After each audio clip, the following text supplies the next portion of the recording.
Okay, guys, very important video. I wanted to show you guys this new chess opening that I've actually been working on. This is something I've come up with. Me and Magnus Carlsen actually talked about this opening a few times. Magnus is the second best chess player to ever live. If you're wondering who the greatest is, you're watching him right now. So, regardless, I wanted to show you guys this opening. So, you're going to be playing as the white pieces, and this really only works when you are the white pieces. And this is called the Poopy Stinky Diaper Opening, and it's one of my favorite openings of all time. Um, it starts with d4, and black can play any move, and your plan is to bring the knight here because they move in an L shape, and then get your rook.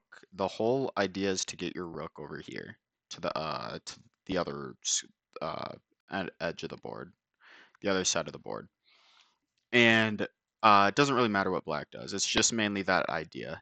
A few things of advice that'll help you, accomplish that idea is at some point maybe sacrificing your bishop so that this area is wide open. So let's say hypothetically, let's say black, uh, let's say they play here. You can sack the bishop right away, takes, and then this is really weak here. You'll very soon be able to bring your rook up like this and just get right in the grinder right there. That's mainly what you're going for. So we're gonna go back to the start. Um, right here in this position, the most common move for black is to play d5, solid move. And you're not gonna sacrifice yet because the knight can take. You're gonna wait for them to move their knight out. Um, so what you're gonna do is you're going to play knight out. The most common move is for them to play knight here. They will bring their knight out at some point. They might even bring it out here, but it usually takes a little bit, some time. Then in this position, you're gonna play here, getting your rook ready to advance. A lot of people would play knight c3 here, but for this opening, you're gonna want to play here. Now in this position, they will most likely play here. If they don't, just wait for them to move their knight out. Wait for them to move their knight out, no matter what they do. And in this position, before bringing the rook out, boom, you sacrifice. Now, if they don't take, um, you get a really good. You can take the knight. You get a really good position if they don't take. And like I said, if they do take, boom, your rook is already getting ready to just side swipe. This is what we call side swiping in chess. It's when you swipe to the side. And I mean, that there's a few moves they could play here. Some people would maybe try and fianchetto, maybe try and fianchetto this bishop. The most common move is to put the pawn here. So they'll put the pawn here. Sorry for all the Windows noises. That's actually Magnus was just texting me some things. They'll Magnus Carlsen, dude. I don't want to keep playing you in chess, dude. I keep beating you.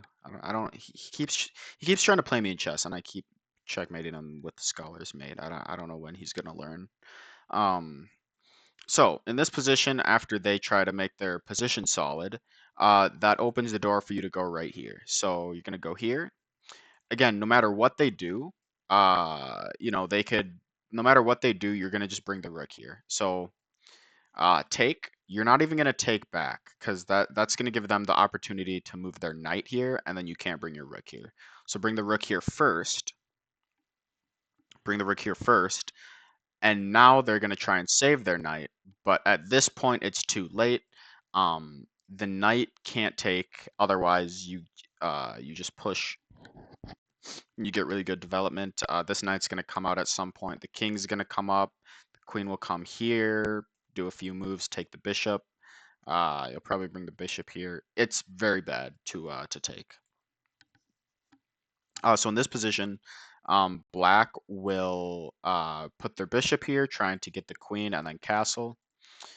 You're gonna just take the rook in this position. Honestly, I don't even know why black would allow that. Um, they're gonna play here. Black's gonna play here in this opening, attacking the rook. And it looks like your rook is trapped. It really, I'll give you that. Like it does look like your rook is trapped. And me and Magnus were going over some lines here, and since I came up with this opening, Magnus obviously didn't really know what he was talking about. Um, but in this position, you can actually, your rook isn't trapped. You can play here, redistributing pressure on the e6 pawn right there. Now they're gonna see that this pawn will be weak once they move their knight. They're gonna have the bishop and this knight attacking, so they're gonna play here. Now what they forget is now their knight's hanging. So once they play here, here, and this is kind of the main setup. This isn't really like an opening like trap or anything. This is kind of the main setup is you just really want this position. It's less about traps or gambits. It's you just want to get this position. This is really what you're going for is I call it the crisscross applesauce, splishy splosh, flipping cross while I'm playing hopscotch. That's usually what I call it. You can call it other things too if you want, but that's usually it's just simple to call it that. So yeah, that's the opening.